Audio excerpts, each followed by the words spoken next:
আসসালামু আলাইকুম। আমি নতুন একটা ভিডিও নিয়ে আপনাদের মাঝে উপস্থিত হয়েছি। আজকের এই ভিডিওতে মোবাইলের একটা প্রবলেম সলভ আপনাদেরকে করে দেখাবো। আমরা মোবাইলে ইন্টারনাল এক্সটার্নাল অনেকগুলো অ্যাপস ইউজ করে থাকি। সাধারণত যদি কোনো অ্যাপসে ফিক্স কিপ স্টেপিং এমন লেখা আসে তাহলে আপনি সেটা ওপেন করতে পারেন না।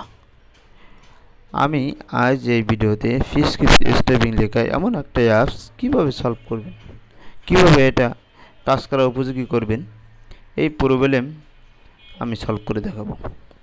এর জন্য আপনাকে যে কাজটা করতে হবে, আপনার মোবাইলে যে সেটিং অপশন আছে, ফার্স্ট সেটিং অপশানে একটা ক্লিক করে দেবেন। সেটিং অপশানে ক্লিক করে অ্যাপস যে অপশানটা আছে, এই অ্যাপস অপশানে একটা ক্লিক করে দেবেন। অ্যাপস অপশানে ক্লিক করার পরে এই ম্যানেজ অ্যাপ যে অপশানটা আছে, ম্যানেজ অ্যাপসে একটা ক্লিক করে দেবেন। এখানে আপনার মোবাইলে থাকা যতগুলো অ্যাপস আছে সব অ্যাপস আপনার শো করতে থাকবে।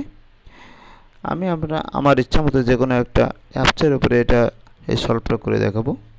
ক্রোমো যে অ্যাপসটা আছে এই অ্যাপসের উপরে আমি ক্লিক করলাম।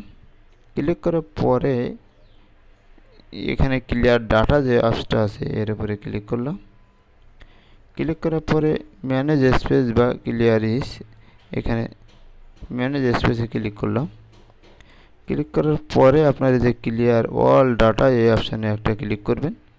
ক্লিক করার পরে যেহেতু আমার এই অ্যাপসে এমন প্রবলেম হচ্ছে না, আমি ক্লিক করলাম না, কিন্তু আপনারা এখানে ক্লিয়ার অল ডাটা ক্লিক করার পরে আপনার এই যে প্রবলেম, এই প্রবলেমটা আর থাকবে না।